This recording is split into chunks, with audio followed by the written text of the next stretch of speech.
rios nascem no céu.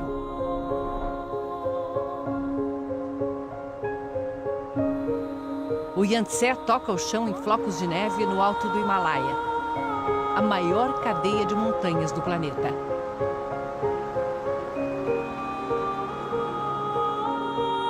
Antes de ser rio, o Yangtze é geleira.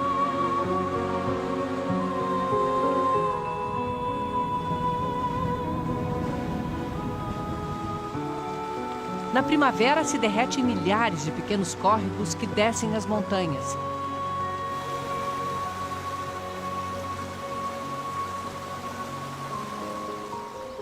Nas áreas mais baixas, o degelo forma alagados, pequenos paraísos para as aves migratórias. O ar rarefeito a 4.000 metros de altitude não é problema para os gansos de cabeça listrada. 2 vezes por ano, eles cruzam os Himalaias entre a Índia e a China, voando mais alto do que o Monte Everest. Nenhuma outra ave suporta altitudes tão extremas. Os rebanhos de iaque que passaram o inverno comendo raízes congeladas, agora têm pasto. E é nesse vale, onde a fé inunda a paisagem, que nascem os 3 rios mais importantes do leste da Ásia.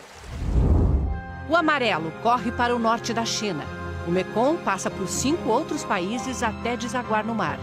E o Yangtze, o rio que corta o coração da China e deu origem a uma cultura milenar. É ele que vamos seguir nessa jornada da vida, o rio Yangtze.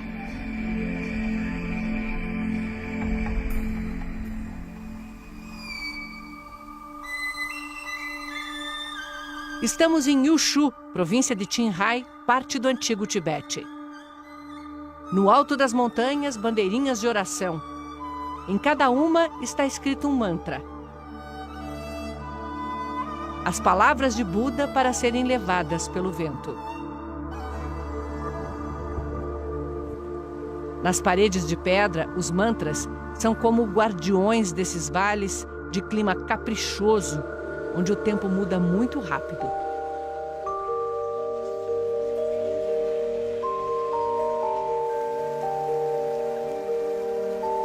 No budismo, as orações são para todas as pessoas e todos os seres vivos. Estão nos locais de passagem para que o viajante receba as bênçãos e leve-as consigo. Nas margens, as pessoas posicionam pedras esculpidas com o mantra do Buda da Compaixão, os manis. Eles acreditam que quando a água subir no verão, os manis vão abençoar o rio e todas as criaturas que vivem dele.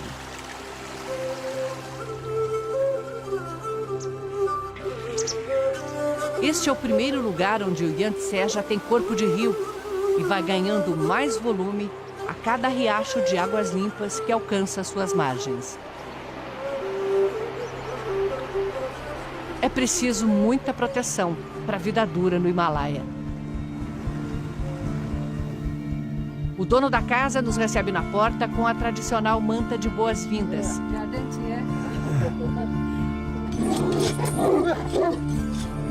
O casal nos convida para o almoço, na casa que tem um colorido aconchegante. Enquanto comemos biscoitos da sorte, a senhora Yamakaiku alimenta o fogo com esterco seco de iaque. Iaque é tudo aqui. A carne que cozinha na água e recheia os bolinhos feitos no vapor. A manteiga que dá substância para o chá. Tanta fartura por causa das visitas. A carne cozida tem sabor forte. Mas as lascas finas da carne congelada têm um salgadinho natural. Quando eu vou para outros lugares, não me sinto tão bem quanto aqui.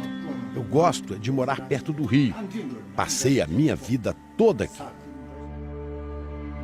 Os iaques e a fé são a base da vida nessas montanhas. Os budistas acreditam em sucessivas reencarnações. Elas podem ser em qualquer forma.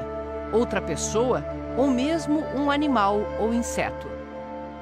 A divindade está no rio, nas montanhas, nos campos, por isso nós, humanos, temos que proteger a natureza.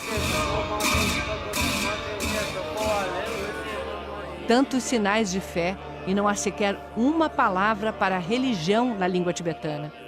Porque não é uma prática separada das tarefas do dia a dia. Está na maneira como se vive e como se encara a morte. No chão congelado, os corpos custam a se decompor e não há lenha para cremar. Templos como este são dedicados a um ritual funerário que choca e impressiona. Depois de velado em casa durante 3 dias, o corpo é trazido até aqui a esse templo. Ele é posto nessas pedras onde os monges fazem o ritual. Limpam o corpo e o esquartejam, separam em pedaços. Esses pedaços são deixados aqui, ao ar livre, para que os abutres possam se alimentar. Isso é chamado de enterro celestial. Essa corrente do budismo acredita que se todos nós viemos da natureza, o enterro celestial é uma forma de retornar a ela. Faz sentido para quem acredita que o corpo, depois que a alma se vai, é apenas uma casca, que pode ser usada como o último ato de generosidade. Este outro templo é também um monumento. Atrás dos muros estão 2 milhões de manis, as orações gravadas em pedra. 2 milhões de pedidos e agradecimentos e promessas de fé eterna fazem da pilha de manis um lugar especialmente sagrado para eles.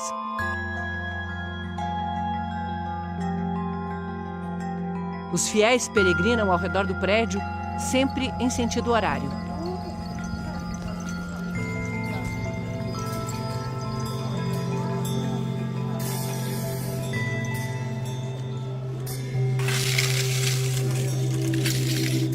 Muitos fazem isso se prostrando a cada poucos metros.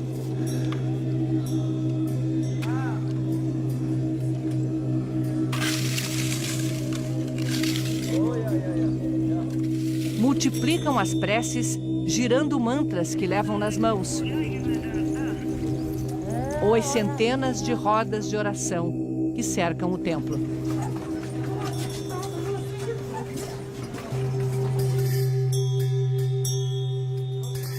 É que para eles a vida é como o universo, como o movimento de rotação da Terra, como o tempo que passa e não volta mais.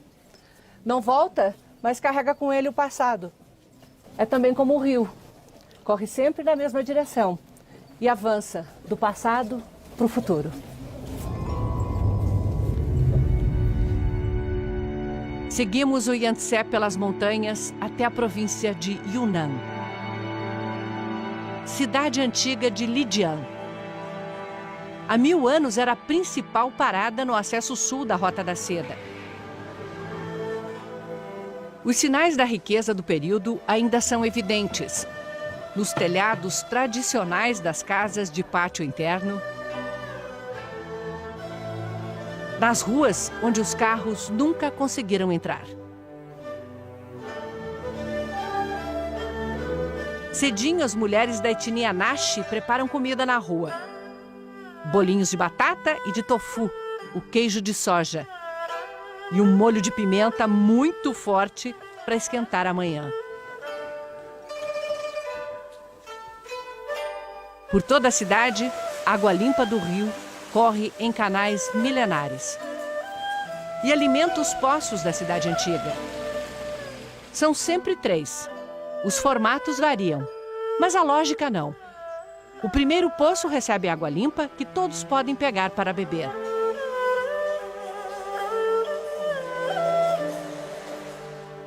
O segundo, de água ainda pura, serve para lavar os alimentos.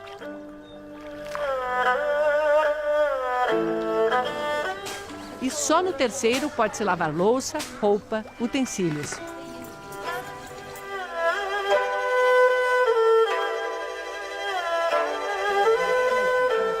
O incrível é que a água encanada chegou a praticamente todas as casas aqui da cidade histórica há alguns anos.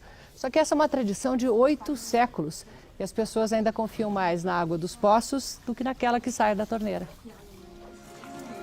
O povo Naxi desenvolveu uma cultura rica que quase desapareceu, mas começa a ser resgatada. Num casarão, mulheres reunidas em torno dos fios de seda. Uma escola de bordados. Mulheres pobres do campo passam meses aqui aprendendo a técnica. A professora se emociona quando fala sobre o impacto que a chegada de uma bordadeira tem numa vila do interior. Se isso significar uma ajuda financeira para elas, então o nosso trabalho se cumpre.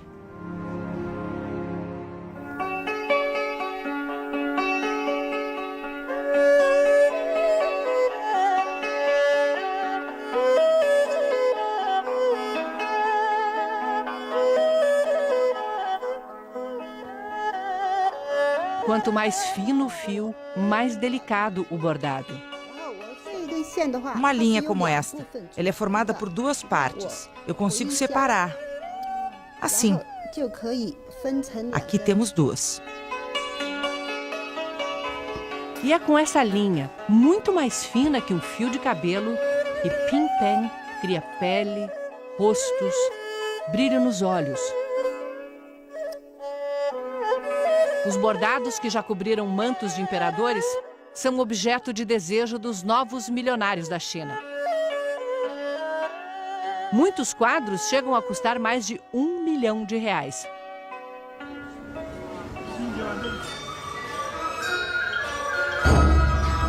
Num teatro pequeno, uma música ainda mais antiga do que a cidade. Alguns dos instrumentos só existem aqui. A música de orquestra Naxi já foi o deleite de uma cultura na qual as mulheres cuidavam dos negócios e os homens só se dedicavam às artes. Todos os músicos estão na faixa dos 70 anos. A música Naxi vai viver enquanto eles fizerem ecoar esses acordes nas margens do Yangtze. Nas curvas perigosas do rio, os povos antigos construíam torres que serviam como faróis para os navegantes. Mas os chineses se sentiam protegidos de formas mais misteriosas.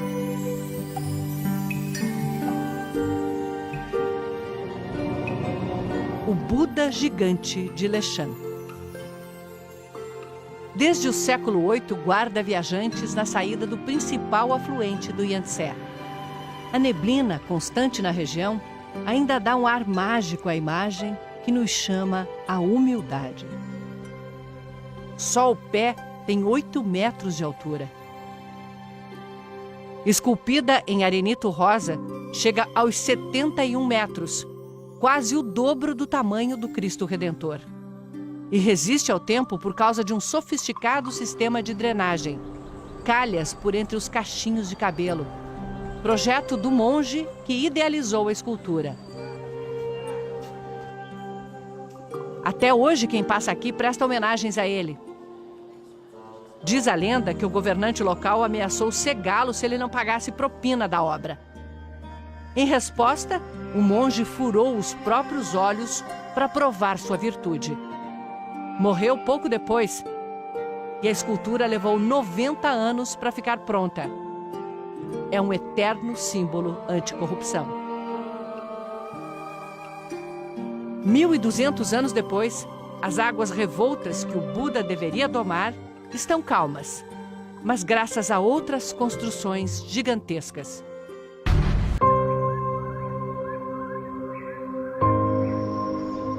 As Gargantas do Yangtze. Uma escultura de 40 milhões de anos, feita pela água que corta as montanhas calcárias. 200 quilômetros de uma paisagem dramática do que os chineses chamam simplesmente de o Rio Grande. E o resto do mundo conhece com outro nome: a Jornada da Vida, Rio Yangtze.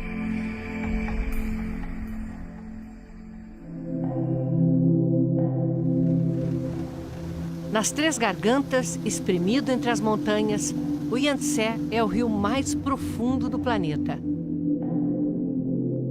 Suas famosas corredeiras viraram calmaria desde que foi represado.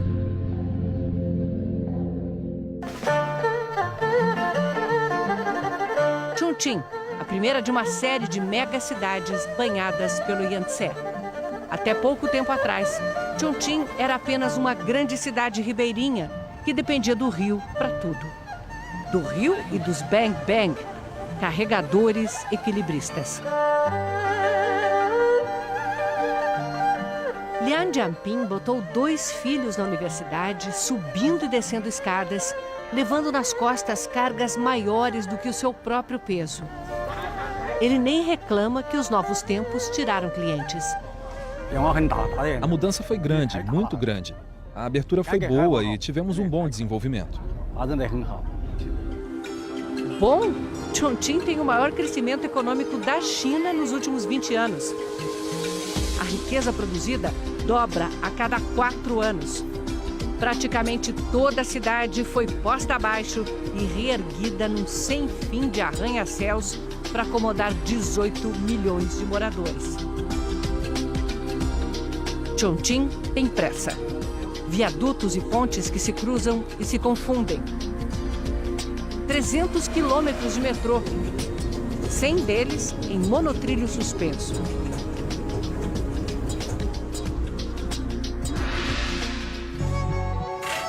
Dá uma sensação de videogame ver o trem negociar a geografia acidentada e os vales formados pelos edifícios.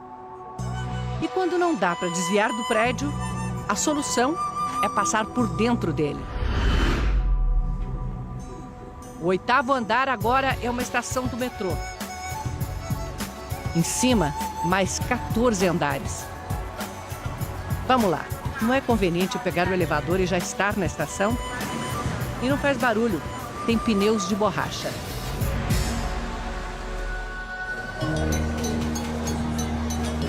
Na China, a expressão para multidão é montanha de gente, mar de gente. Principalmente nos lugares de lazer em fins de semana. Na cidade histórica de Chongqing, o programa é comer pimenta. Dá forte. O preparo do macarrão já é um show.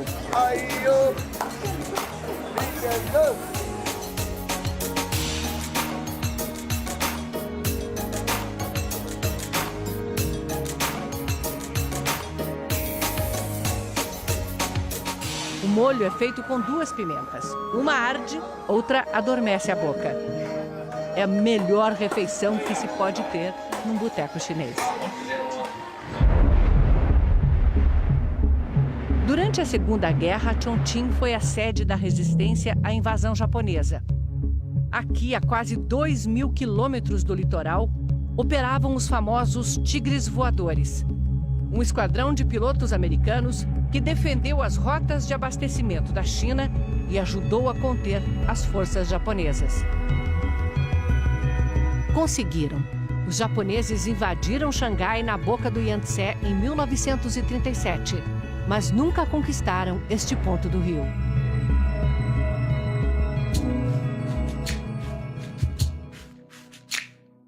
Ali perto, numa vila milenar, o isolamento ainda é sentido.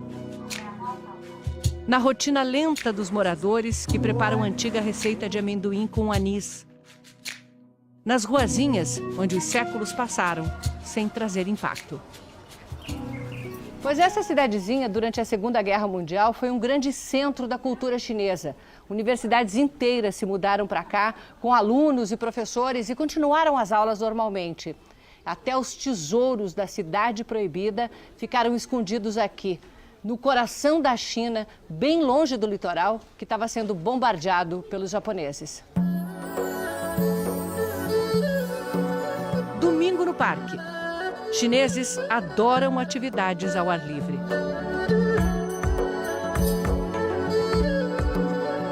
Tá todo mundo aqui.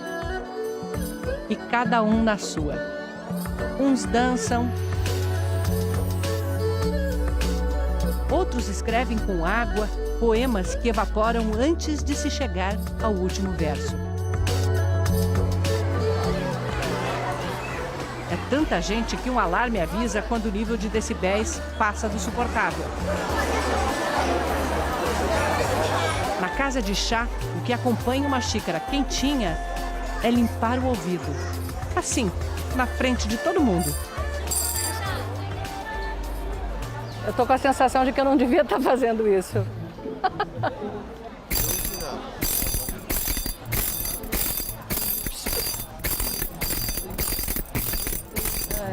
Cheguei a chorar de tanto rir.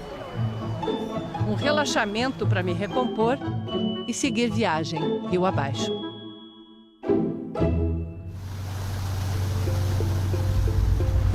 vai e vem de cargueiros não para nem na maior hidrelétrica do mundo. Três Gargantas, uma obra de números impressionantes. 1,5 milhão de pessoas reassentadas, 600 quilômetros de rio represados, 180 metros de altura. E o que acontece quando um navio desse tamanho, pesando 3.000 toneladas, 87 metros de comprimento, 15 de largura, levando 1.000 passageiros, chega a esse paredão de concreto? Pega o elevador. O piloto reduz a velocidade numa aproximação cuidadosa. A impressão é de que o barco não cabe nesse espaço. A cancela sobe enquanto uma comporta submerge.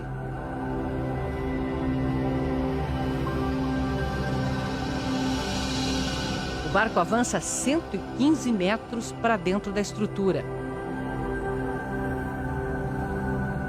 Aí é que nos damos conta. O rio está lá embaixo, a 113 metros, altura de um prédio de 35 andares. O navio, e nós dentro dele, estamos numa espécie de bacia de água, que vai começar a descer. Desenhado por engenheiros alemães, o elevador usa contrapesos regulados com água para subir e descer. A descida é extremamente suave. Nos fundos, já vemos a comporta que segura a água lá em cima. Na frente, só a paisagem.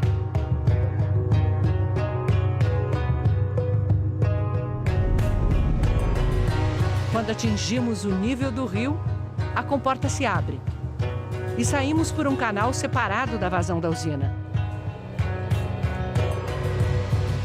Visto daqui de baixo, o elevador volta a parecer só um buraco na parede. Na neblina, mal se vê a entrada das eclusas, por onde sobem e descem os navios de carga. São como degraus. O nível da água é controlado para subir ou descer os barcos para o próximo degrau, até cruzar a barragem. A gente quase esquece que Três Gargantas também gera energia. Apesar de maior, produz um pouco menos do que Itaipu, porque a principal função dela é outra: conter as terríveis cheias do Yangtze, que só no século XX mataram 300 mil pessoas. Nos últimos 2.000 anos, houve mais de 200 enchentes. É preciso controlar essas cheias para proteger a população no Vale do Yangtze.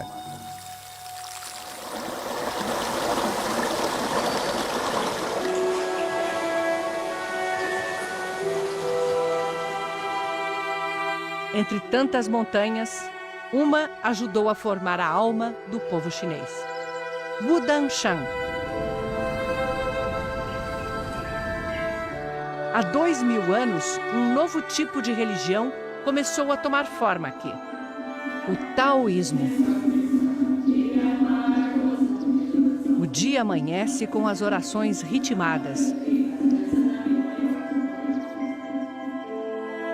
No altar não há deuses, mas figuras que representam personagens que tiveram vidas exemplares.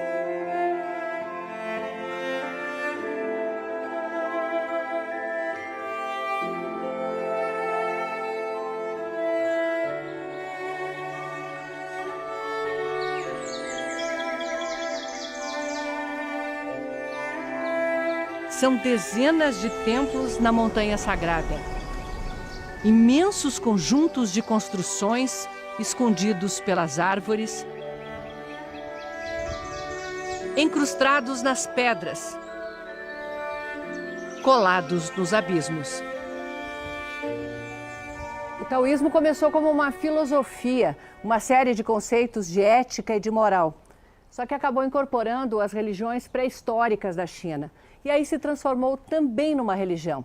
Só que uma religião bem diferente das que a gente conhece. O Tao é o caminho, um jeito de viver. Não há monges ou sacerdotes, apenas seguidores que se dedicam a estudar e ensinar. A montanha em si é um grande símbolo do ciclo da vida que eles definem em 5 elementos: a terra, o fogo, o metal, madeira e água.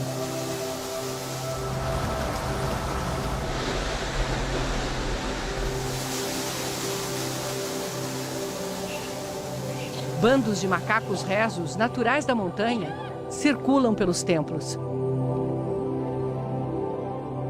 Numa caverna, o ermitão passa os dias com seus livros e conselhos para quem quer viver bem e muito. Fale doce, mas fale claro. Fale coisas boas diretamente às pessoas. A vida é movimento. Não fique parado. Essa filosofia que faz de Wudang a casa da corrente taoísta do Kung Fu. Desde a base até o alto, há dezenas de escolas. Internatos onde os discípulos treinam 10 horas por dia. E os mestres, todos os dias, redefinem a perfeição.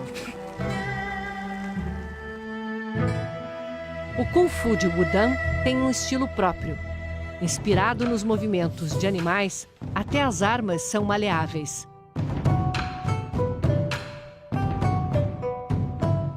Nesse Kung Fu, a delicadeza vence a força.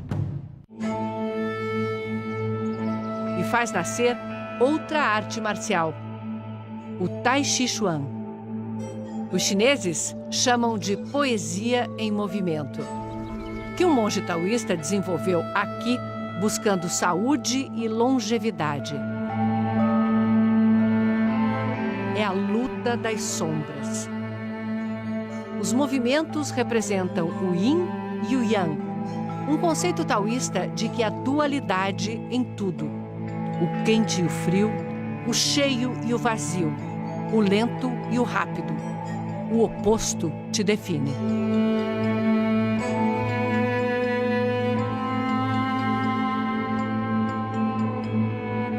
Chen tem 16 anos e já passou a metade da vida na montanha. Trocou a casa dos pais pelos pavilhões milenares. Se dedica a aprimorar os movimentos.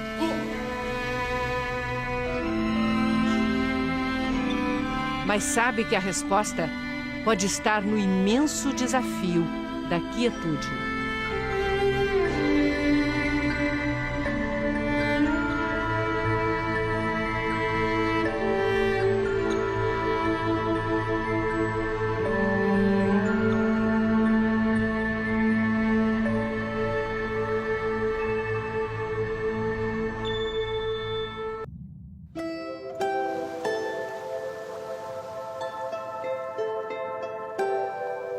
Os avós desses agricultores e seus avós, e os avós dos avós por 500 gerações.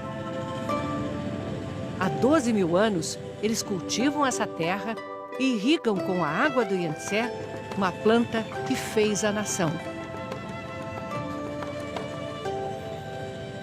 A China começou a se tornar uma civilização quando os povos que viviam aqui, no médio vale do Yangtze, descobriram como cultivar essa gramínea. Até hoje, o grão produzido por ela é um dos principais alimentos consumidos no planeta, o arroz.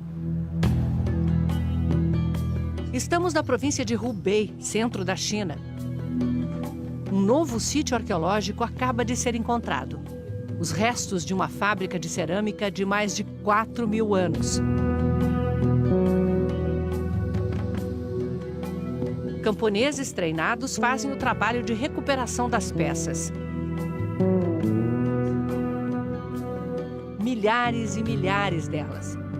Para que eles fabricavam tantos copos? Para fornecer aos moradores de uma grande cidade de mais de 100 mil habitantes que existia nas margens do Yangtze. Os prédios feitos em barro cru, como este galpão, já desapareceram. Aqui era um centro de produção e comércio de arroz. Cada vez que encontramos um artefato novo, cada vez que realizamos uma nova descoberta, a sensação é de que avançamos mais um passo na nossa história. O professor Li é arqueólogo da equipe que junta as peças para desvendar a história do arroz. A maioria foi para a Universidade de Pequim, mas ainda há aqui rocas de fiar, figurinhas de animais, vasos e potes. Dentro de um deles estavam os fósseis de grãos de arroz mais antigos do mundo. Desde aquela época, em torno de 12 a 15 mil anos atrás, pode-se dizer que a renda fixa vinha principalmente do rio. É quando foram feitos os primeiros canais de irrigação. O cultivo do arroz já era feito em canteiros alagados. Quando surgiu a escrita, a palavra meio, centro, foi representada como um campo de arroz cortado por uma linha. É essa palavra que forma o nome da China, o Império do Meio.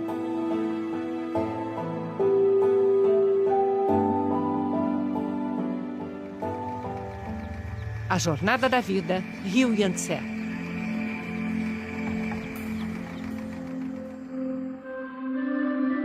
Sem arroz, a China não seria a China. E por isso, ele sempre esteve no centro da história. Depois da Segunda Guerra, o país mergulhou numa guerra civil. Os comunistas, liderados por Mao Tse-tung, venceram em 49. A agricultura passou a ser coletiva. Todos trabalhavam e a produção ia para o governo. Um plano conhecido como o Grande Salto Adiante incentivou agricultores a derreter suas ferramentas para que as indústrias tivessem aço. A consequência no campo foi devastadora. Estima-se que a fome tenha matado entre 20 e 50 milhões de chineses. Com a morte de Mao Tse-tung no final dos anos 70, Deng Xiaoping começou uma série de reformas econômicas que fariam da China a segunda maior economia do mundo.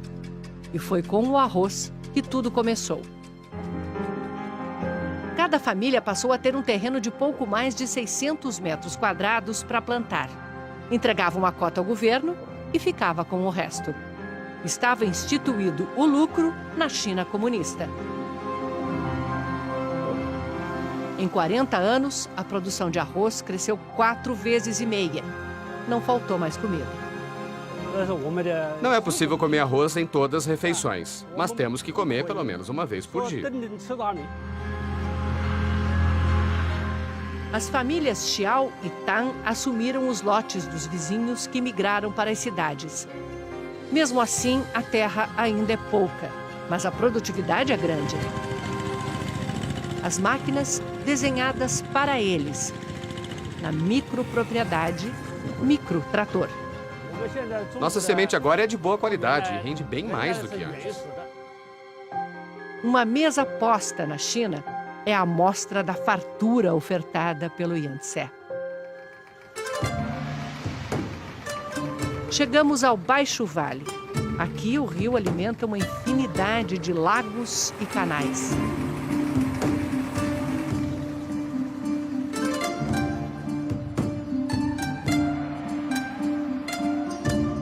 Yong Chen tentou a vida em terra firme. Foi motorista de caminhão, mas voltou quando um grande plano do governo garantiu que todo pescador teria peixe em abundância, criando o próprio pescado. Ele tem um cercado no meio do lago e não está sozinho. São centenas de cercadinhos e é só uma fração da aquicultura do país. De cada 10 quilos de pescado de cativeiro no mundo, 7 saem da China. Mas isso pode mudar. Porque o excesso de matéria orgânica está matando os lagos. Já é a terceira vez que o governo manda diminuir a produção. E está funcionando. A água está mais limpa. Água limpa não é uma questão de amor à natureza aqui. Sem ela, morre outra indústria bilionária: o cultivo de pérolas de água doce. Começa com o implante de pedacinhos de tecido de outros moluscos. É o sistema imunológico da ostra que cria a pérola como barreira contra o tecido invasor. Depois, é só devolvê-las à água e esperar.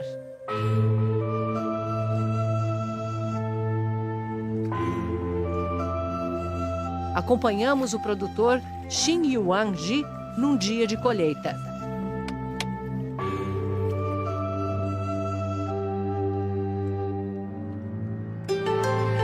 As ostras saem cobertas de algas e lodo e carregadas de preciosidades. Elas crescem bem aqui, no meio da membrana. Crescem aqui.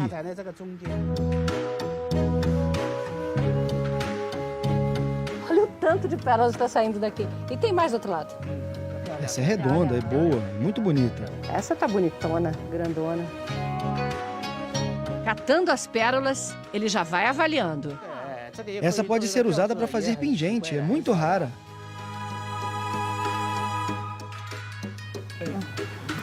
Achei mais uma. E o senhor Di conta, orgulhoso.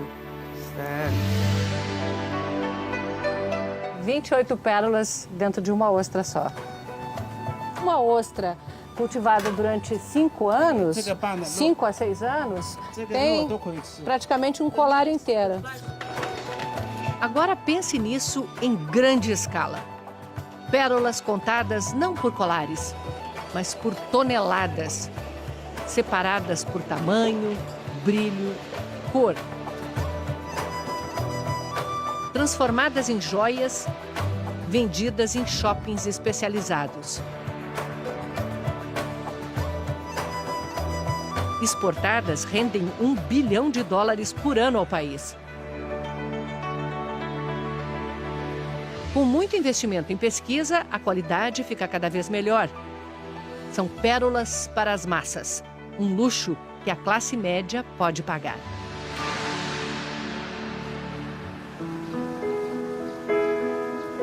Entre um lago e outro, as cidades na água. Pequenos oásis de tranquilidade no turbilhão do desenvolvimento chinês, onde a presença de estranhos ainda perturba.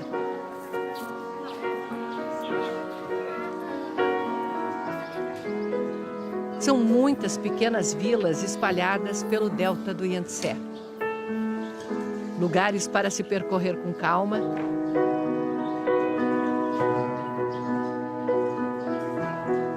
E parar para apreciar a dança dos reflexos.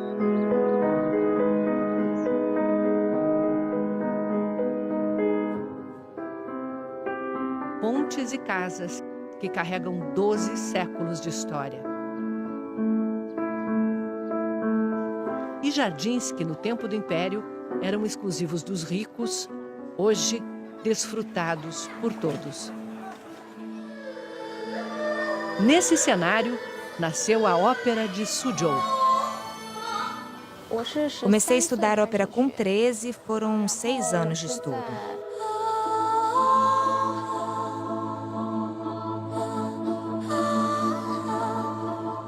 O que faz uma jovem do século XXI passar a vida se transformando numa princesa da China medieval?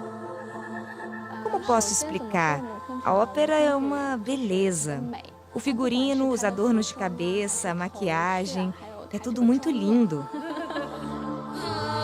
6 dias por semana, ela enfrenta 3 horas de preparação. É a princesa que supera o tempo e a morte pelo amor de um jovem estudante. Hoje, a apresentação é só um ato.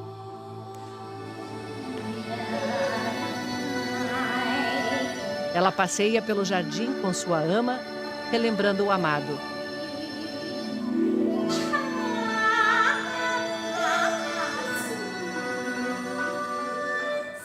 A ópera inteira tem 55 cenas e dura 22 horas.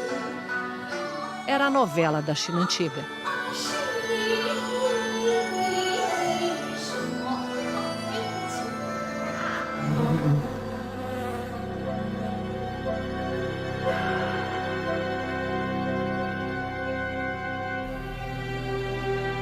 Numa ilha, um lago de flores para chegar ao ponto em que o Yangtze encontra o Grande Canal da China.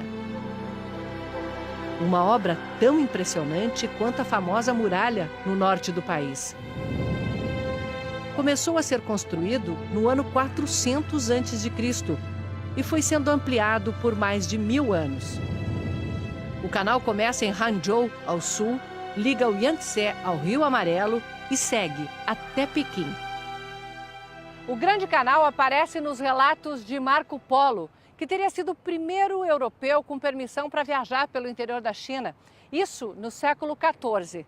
Naquela época, já havia no Grande Canal 11.000 barcas a serviço do imperador, transportando o arroz plantado às beiras do Yangtze para as tropas que defendiam a fronteira norte, a 1.700 quilômetros de distância. O canal garantia o transporte sem os perigos do mar aberto. Os milênios se passam e ele continua sendo usado intensamente. Uma prova da vocação chinesa para grandes obras.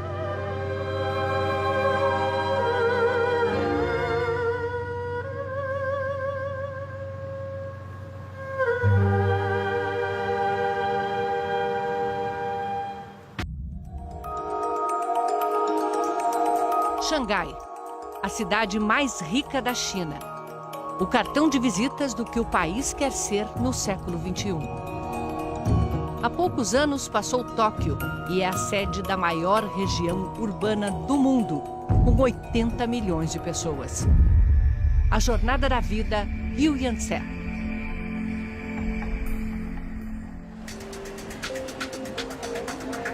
A estação do Gaotie, trem-bala em Suzhou, está movimentada. Na hora do rush, sai um trem para Xangai a cada minuto. É para lá que vamos.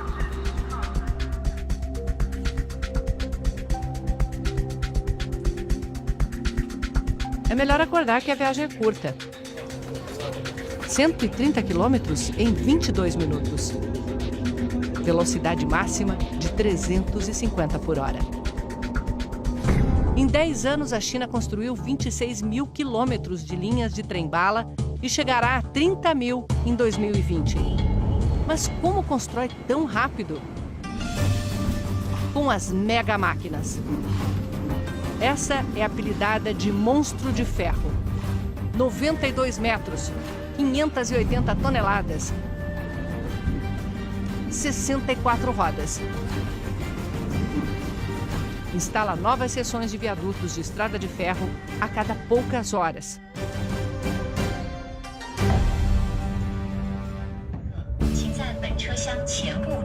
No trajeto, uma cidade colada à outra, formando a megalópole.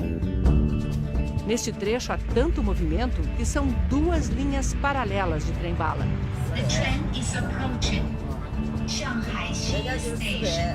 E no centro de tudo, Xangai. O nome quer dizer a beira-mar, a cidade na foz do Yangtze. A cidade foi um grande mercado financeiro nos anos 30, quando era sede das ocupações estrangeiras. Era a Paris da Ásia. Símbolo de opulência e decadência. A ocupação japonesa, em 37, destruiu boa parte de Xangai. Mas a cidade ainda guarda o glamour da arquitetura europeia no Bund, às margens do rio Huangpu, um braço do Yangtze. Agora ofuscado pela paisagem futurista da margem leste, o Pudong. Prédios que parecem desafiar a lei da gravidade e removem tudo o que está no caminho. Essas lojas aqui vão resistir ainda uns 10 ou 20 anos, mas é cada vez mais difícil se manter. Shang Ma, do Departamento de Planejamento Urbano, diz que quando o governo decide, transfere os moradores e a cidade nova avança. Onde a obra, em vez de tapumes, muros verdes.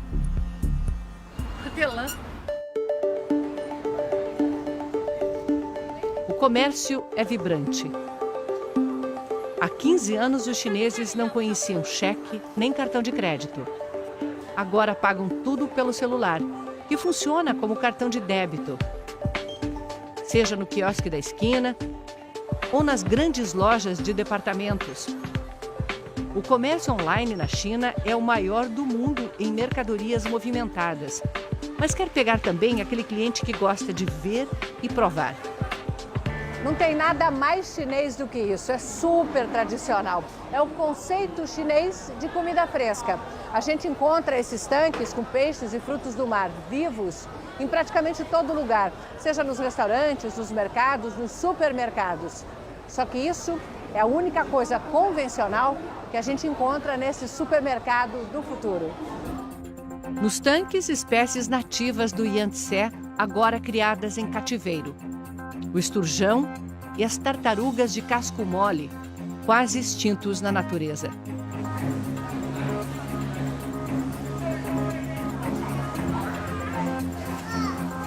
Se o cliente quiser, a cozinha prepara na hora para ser consumido aqui mesmo. As informações da mercadoria podem ser escaneadas pelo celular. Me disseram que esse café aqui é do Brasil, então é só escanear o código de barras. Pachi, que é Brasil, está confirmado. Vou levar esse aqui.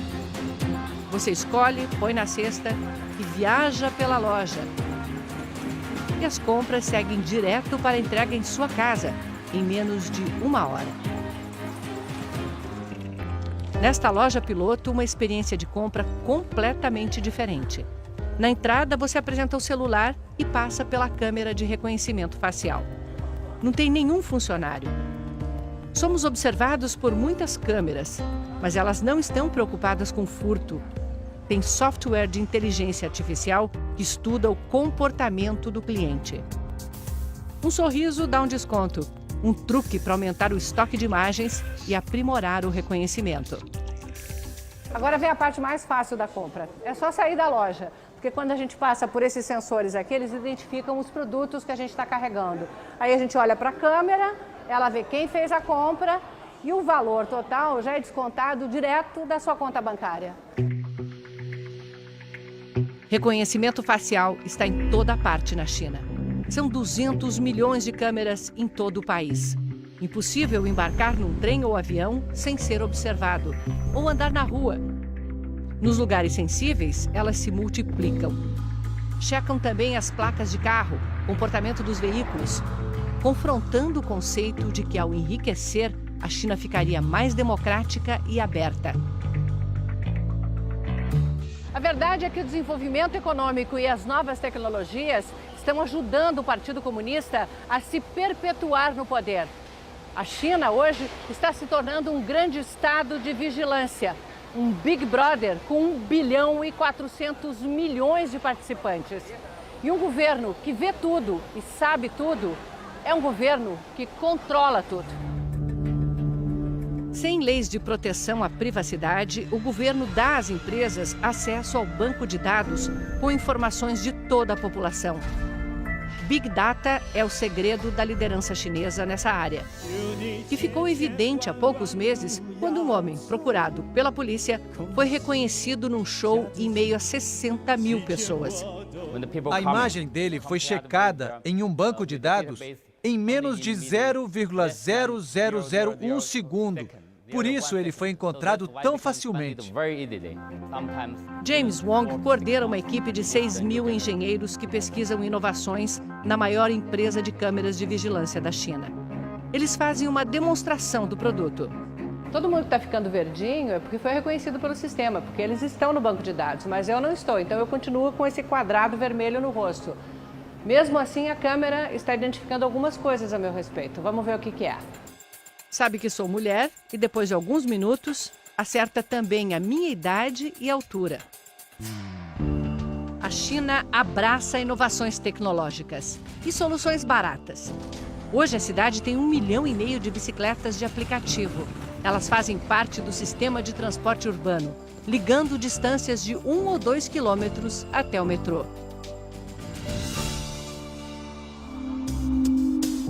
O metrô sempre está perto. Essa é a estação mais movimentada. Aqui passam 6 das 18 linhas que cortam a cidade. Está cheio. Na cidade de superlativos, o metrô também é o maior do mundo. 710 quilômetros, quase 8 vezes mais do que o de São Paulo. E chegará a 1.000 quilômetros até 2030. Levamos de 5 a 6 anos para uma nova linha, do projeto até a inauguração. Isso é muito rápido. Velocidade chinesa. A velocidade do país que mais tirou gente da pobreza em menor tempo na história. 850 milhões em 40 anos. E fez isso exportando. A ponte de 32 quilômetros liga a cidade à ilha onde está o porto de Xangai.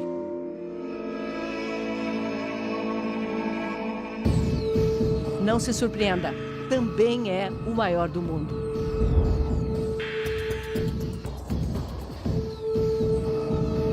Mesmo do alto, é impossível ver tudo. As montanhas de contêineres formando mosaicos coloridos, prédios de mercadorias produzidas em todo o Vale do Yangtze, que vão ser distribuídas aos 4 cantos do planeta. No ano passado, este porto movimentou o equivalente a quase 11 vezes a capacidade de carga do Porto de Santos, que é o maior do Brasil. Mas o que faz diferença aqui não é só o tamanho do porto.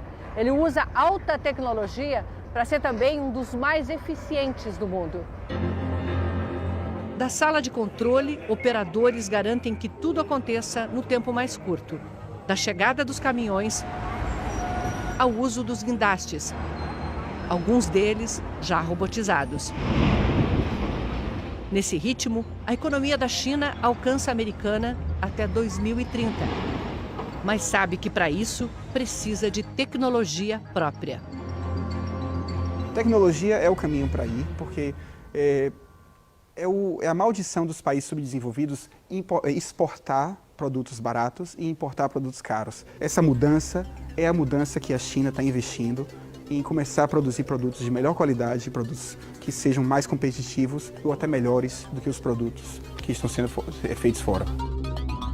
O baiano André Rosendo trocou a prestigiada Universidade de Cambridge, na Inglaterra, pela oportunidade de ter seu próprio laboratório de robótica aqui na Xangai Tech.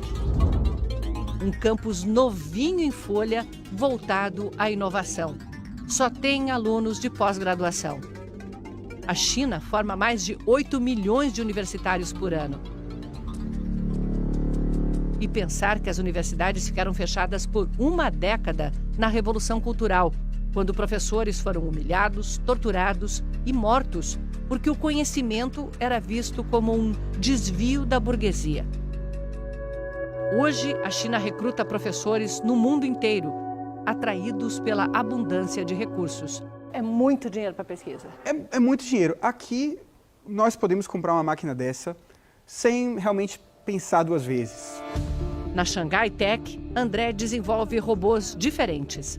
Ele tem boas articulações, né? São robôs que fazem a própria manutenção. Robôs que criam robôs. Se o robô aprende a se curar do próprio dano que ele teve, ele pode adaptar para continuar produzindo sem ter que parar a fábrica. Cada minuto parado são dezenas de milhões em prejuízo.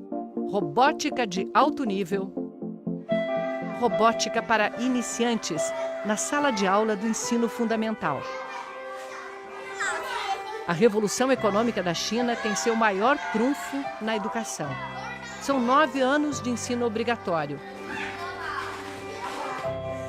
Wen Lilu deixa a filha Yin na escola no subúrbio de Xangai. Como todas na China, funciona em período integral. Yin é filha única. A escola é pública, mas a família investe 30% da renda em cursos paralelos. como idiomas e arte, para complementar a educação. Desde o século III, só entra em cargo público quem passa em exames. Mesmo no Império, só se chegava a ministro com concurso público. Temos uma frase aqui que a educação é fundamental para a vida. Esse é o nosso foco. E das escolas de Xangai. Esta não tem nada de especial. É o padrão aqui. Hello? Hello. You speak a little English? Yes. Yeah. A professora de matemática leciona há 20 anos. Descobriu que ao incentivar os alunos a explicar a matéria, eles aprendem mais. Garante que as crianças estudam muito, mas tem tempo para se divertir. Bye bye.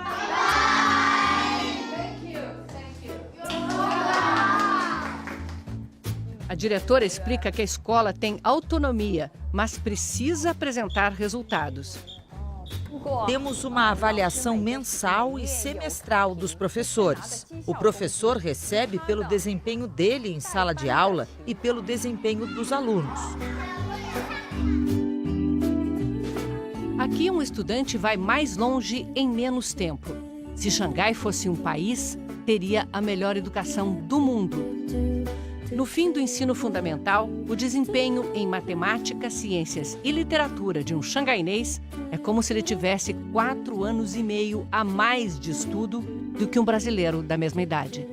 E é essa geração que vai carregar a China do século XXI.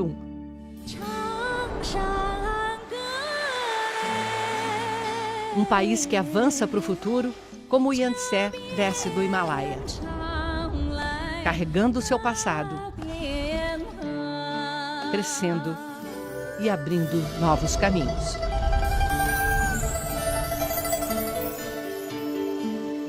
A Jornada da Vida, Rio Yangtze.